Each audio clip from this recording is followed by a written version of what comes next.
Hello everybody, Frankie Day here for Frankie Day Models.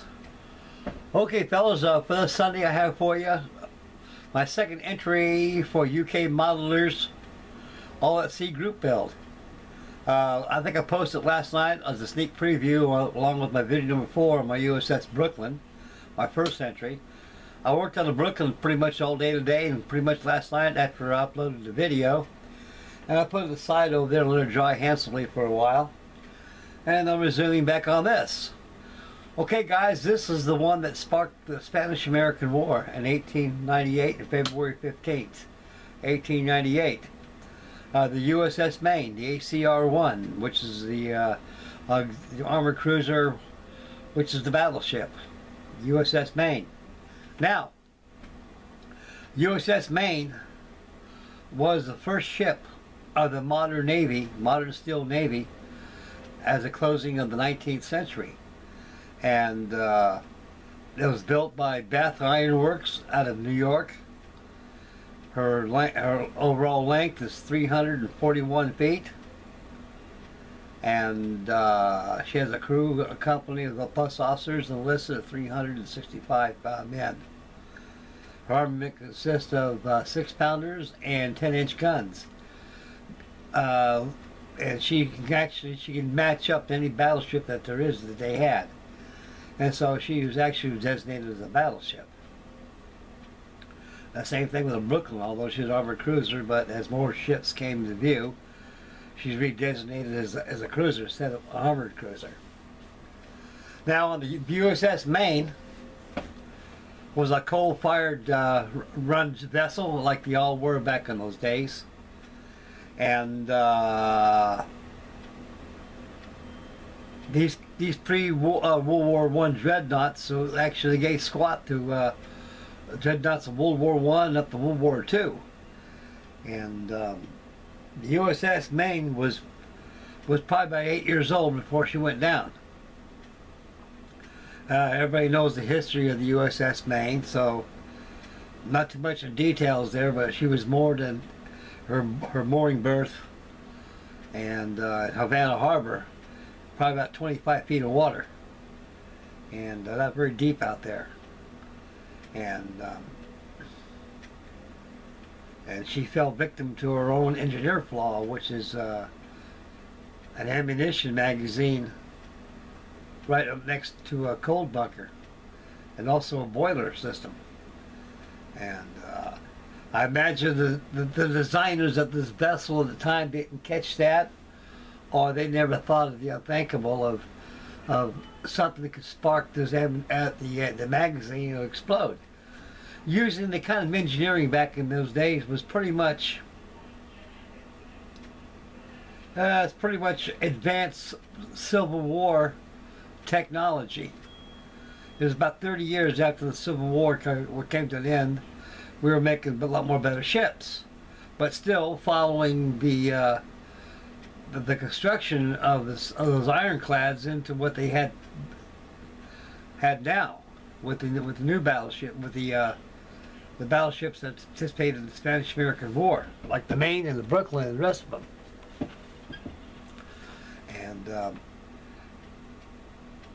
And the boiler bulkhead frame goes up there to the A16 coal bunker, which is port side forward, right up next, flush up next to a 4-inch bulkhead, which was sealed the magazine.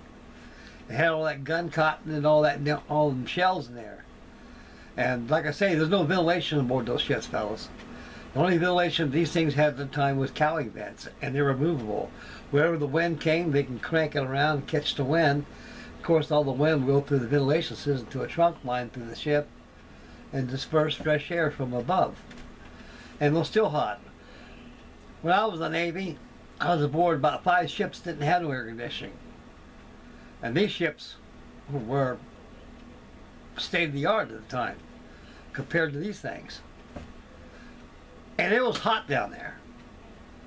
Our racks, hammocks we slept in, were about 3 to 4 inches thick.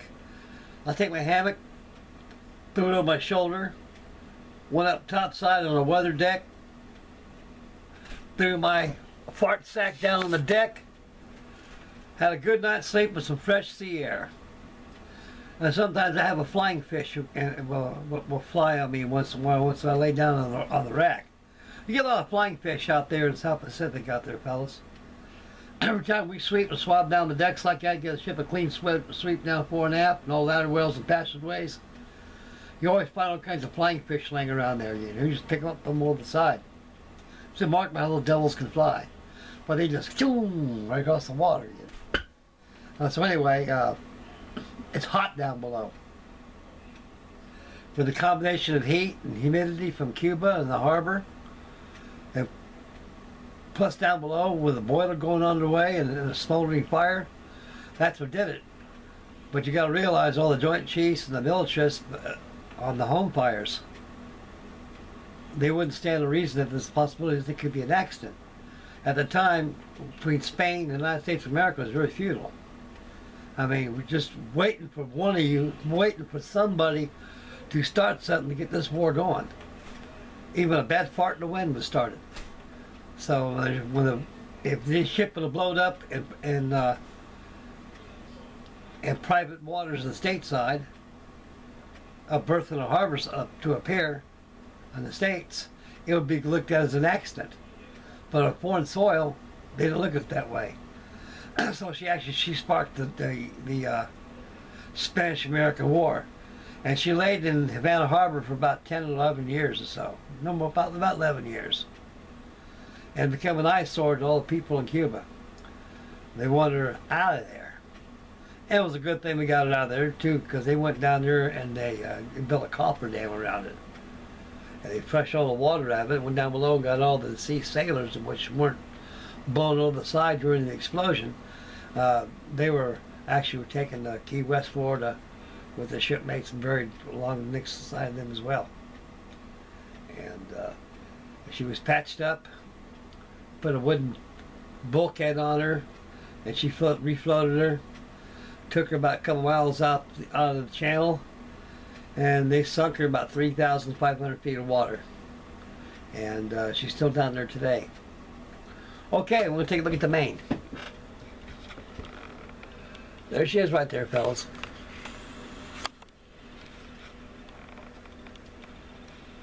I'm going to start working on the casement deck right here. You get your forward casements right here.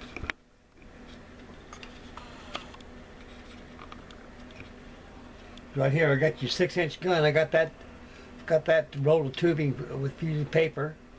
I got my top deck on here. So next, I'm going to do this.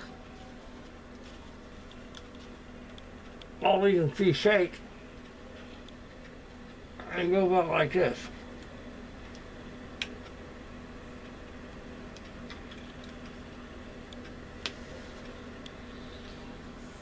Got my casement done here, which fits out like so.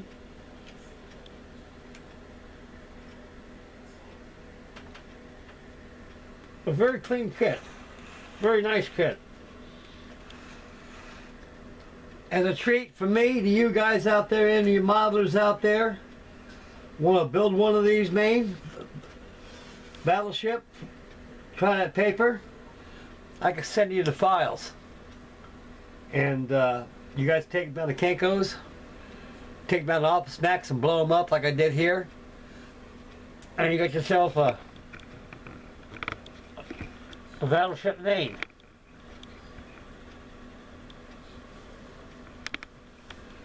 It's a very beautiful ship, guys. You know, she had some really real clean lines, very clean lines.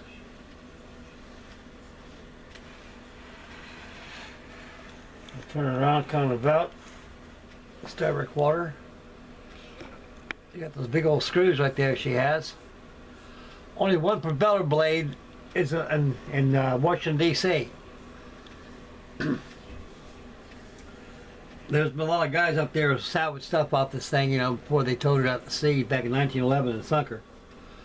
And a very beautiful ship she is. She was known as a second-class battleship, although she was designed as an armored cruiser.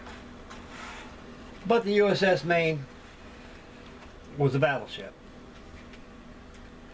And she's the one that got us into the Spanish-American War. And a very beautiful ship she is. And it's a very clean build. Like I say, fellas, anybody's interested in building one of these, get a hold of me. Or message me on your comments right there. Give me your email address. Whatever it is, I'll send you some files. Like I say, you guys take them down there and blow them up. I don't think there's any infringement rights on this thing. It cost me about $11 for the kit itself, and they know that people share a lot, and I share, and so I figured it'd be a good idea if we just, you know, if you guys are interested in building something like this, I can send you the files, this bad girl. It'll look just like this when it's done. If you run into problems, I can help you out. So this is a very nice ship, guys. I always liked the USS Maine. That's funny, back in my days when I was a young boy, they never had no models of this vessel. It was just more or less just everything on history books. And I think I built one time. I think I got it out of, it was an article out of Life magazine. I had a 3-view drawing of it in that magazine, and I just cut the page out and saved it and kind of blew it up using dividers on paper and made one out of paper myself. Came out pretty good, but not as good as this one is, and the other ones I did. But that was just one of my experimenting stages of building scratch because they didn't have any. Okay, we'll bring the camera back here truly finish up the video, guys. There you go. That's my second build entry for UK Modelers group buddy build, the All at Sea. And I should have another one of the Brooklyn pretty soon. And I gotta get hot on that Spitfire. I imagine Warren probably got his spit done already. I saw some pictures of it on YouTube, not YouTube, but on Facebook page, and he did a very, very marvelous job on it. It looks like he's about done right now on it. And like I say, it's a very beautiful kit. That Bell 1/32 scale one. So I'm gonna be hopping on that pretty shortly. But I'm gonna be working on this Maine. So I got 3 shaking right now. Got my winter build on my Brooklyn. By this winter time, I should. Hopefully by the end of this month I can have this Brooklyn done. If I don't, I'll just make as many videos as I can till the final reveal is posted. So right now I'm working on the battleship Maine, and so I should have another update of that probably by Tuesday or Wednesday of next week. And more to follow on the Brooklyn, and we'll get some going on the Spitfire too. Okay, guys. It's getting cold outside, very cold. It's about 5-6 degrees below zero outside, very cold. And so right here I got my floor heater right here, keep me nice and warm. I keep my man cave nice and warm.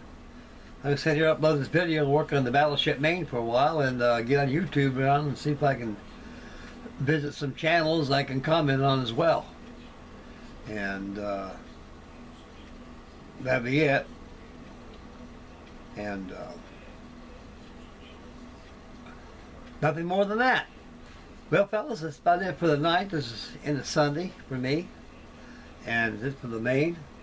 This is video number 1, the conclusion. So stay posted for number 2. It'll be coming your way. And anybody who lives out in some sub-zero area like out here in Ohio, it's really cold. Snow, ice, everything out there. We got a big Arctic front coming through here. It's cold. It's cold. I imagine back east is really bad where Martin lives out there by New England states. I imagine he's really pummeled with snow in the Arctic cold. It's cold. It's no joke outside, fellas. So dress up warm. And you got any pets, any dogs, cats, animals out there, supervise them when they go to the bathroom and bring them in the house. And and take care, keep your family warm and yourself warm, your pets, and turn on your water a little bit so you won't freeze up your lines and break them. And stay warm and build a model and cook up a kettle of tea or something. Okay, I think it's a good idea. I think I may make me a kettle of tea.